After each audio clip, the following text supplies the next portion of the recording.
মন্দারমণিতে বিজেপির এক সভা থেকে রাজ্যের বিরোধী দলনেতা শুভেন্দু অধিকারী দীঘার কিছু তৃণমূল নেতৃত্বের নামে বিভিন্ন রকম মন্তব্য করেন। ওনার এই মন্তব্যের পরিপ্রেক্ষিতে পাল্টা জবাব দেন পদিমা ১ নম্বর গ্রাম পঞ্চায়েত প্রধান অশোক চন্দ্র। এছাড়াও প্রতিক্রিয়া দেন রাজ্যের কারামন্ত্রী অখিল গিরি থেকে কাঁথি তৃণমূল সাংগঠনিক যুব সভাপতি সুপ্রকাশ গিরি। কাঁথি থেকে অংশুমানের রিপোর্ট। আপনারা দেখছেন নিউজ ভারত 24 আওয়ার্স। ওইখানে ও যখন তৃণমূলে ছিল, তার বাবা যখন জেলা সভাপতি ছিল, আর সে যখন 3টি দপ্তরের মন্ত্রী ছিল, প্রভাবশালী ছিল আমাদের দলের মধ্যে, তখনও সে জানে যে ওই জায়গায় ও রাজনৈতিক কর্মকাণ্ড তেমন করতে পারেনি। সেখানে আমাদের সংগঠন এত শক্তিশালী, সেই জন্য সেই সংগঠনকে ভাঙার জন্য ও চেষ্টা করছে। রামনগরে বারে বারে বিভিন্নভাবে অপপ্রচার করছে, আমাদের দলীয় নেতৃত্বের বিরুদ্ধে কুরুচিপূর্ণ মন্তব্য করছে এবং অপপ্রচার করছে। তা সত্ত্বেও আমি এখনো বলছি, সংগঠন ভাঙার তার কোনো ক্ষমতা নেই এবং আগামী দিনে আমরা প্রমাণ করব যে এই নির্বাচন আমরা নিশ্চিতভাবে লোকসভা আমরা ছিনিয়ে নিতে পারি। বুঝতে পেরেছেন যে রামনগরের মাটি তৃণমূলের শক্ত মাটি। যতবারই শুভেন্দুবাবু যাবেন তৃণমূল বাড়বে, যতবারই শুভেন্দুবাবু গিয়ে ওখানে মিথ্যাচার করবেন তৃণমূল বাড়বে। গতকালও দেখবেন যে রামনগর বিধানসভা থেকে মাত্র 200-250 লোক ওই মিটিংয়ে যোগদান করেছিল। যে জায়গার উপর মিটিং হয়েছিল সেই জায়গাতেও কোনো লোক সেই মিটিংয়ে যায়নি। একদম আমাদের জেলার শেষ প্রান্ত নন্দীগ্রাম থেকেও লোক নিয়ে এসছে। নন্দীগ্রাম, চণ্ডীপুর, খেজুরি, হেঁড়িয়া, ভূপতিনগর, ভগবানপুর, পটাশপুর, এখানে আপনার এই থেকে একদম মোহনপুর বর্ডার থেকেও লোক এসছে। তো স্বাভাবিক কারণে উনি বুঝতে পেরেছেন, উনি যতই কালকে একটা খাট্টা কথা বলেছেন, যদি কাঁথি নাও জিততে পারে তবেও মোদি প্রধানমন্ত্রী হবে। তার মানে উনি বুঝতে পেরেছেন যে কাঁথি জিততে পারবেন। সেই কনফিডেন্স হারিয়েছেন শুভেন্দু অধিকারী। কারণ পঞ্চায়েত নির্বাচনে ধরাশায়ী হয়েছে, এই এলাকায় ধরাশায়ী হয়েছে। 10টা পঞ্চায়েত ছাড়া সমস্ত জায়গায় জেলা পরিষদ থেকে পঞ্চায়েত সমিতি সবটাই আমরা জয়লাভ করেছি এবং আগামী দিনে লোকসভা নির্বাচন আবার প্রমাণ করবে এই মাটি তৃণমূলেরই শক্ত ঘাঁটি। বললাম পরপর 3টে মিটিং করেছেন, সেখানে লোকজন তার হয়নি, গুচ্ছা হয়ে গেছে। পুজোয় এসেছিলেন, একটা জগদ্ধাত্রী পুজোয় আমাদের এখানকার যিনি নেত্রী ছিলেন আমাদের পঞ্চায়েত সমিতি, তিনি পুজো করেছিলেন আমাদের দল থেকে বেরিয়ে গিয়ে। 7-8 জনকে নিয়ে তিনি মিটিং করেছেন, সেটাও জানেন। সেই কারণে গুচ্ছা, তিনি বুঝেছেন যে অশোকদা এখানে সংগঠনটা মজবুত করেছে, সেই কারণে গুচ্ছা।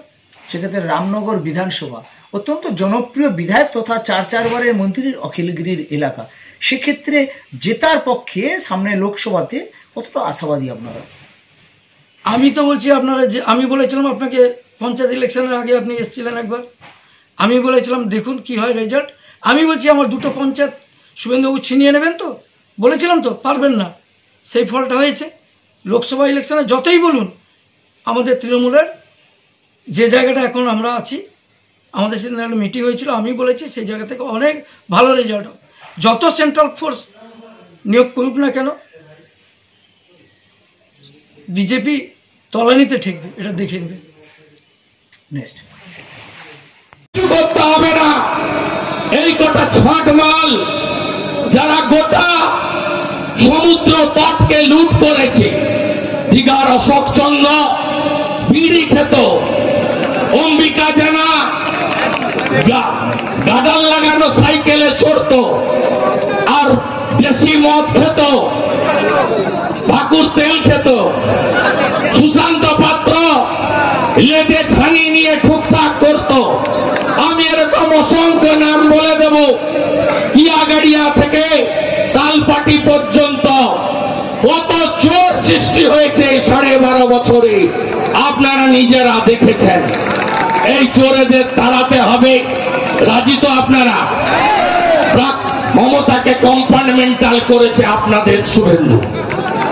1956 ভোট, মাথায় নরেন্দ্র মোদী, কাঁধে বিজেপির ঝান্ডা, প্রতীক পদ্মফুল, কম্পার্টমেন্টাল করেছি। কথা দিতে পারি, লোকসভার ভোটটা আপনারা করে দেন। বিধানসভার ভোটে পরের বারে যখনই ভোট হোক, সরকার যদি বদলে দিতে না পারে, আপনাদের শুভেন্দু, আমি আপনাদের কাছে কথা দিয়ে যেতে পারি, আমি তা করে দেখাবো। পশ্চিম বাংলায় চাকরি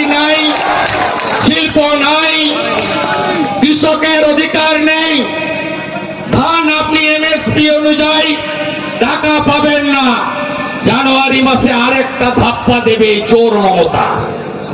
বার্ধক্য ভাতা 12,65,000 দুয়ারে সরকারে দরখাস্ত, 2,20,000 ভ্যাকেন্সি।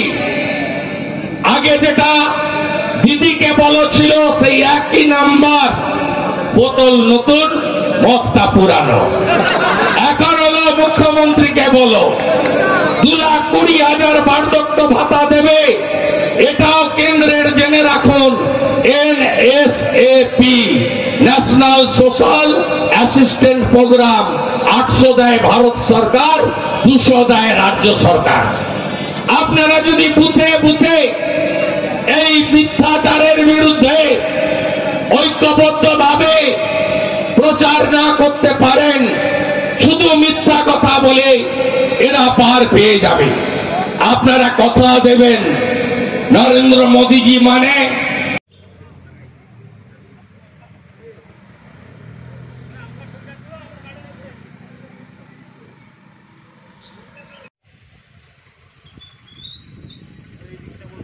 এদিকটা। আচ্ছা।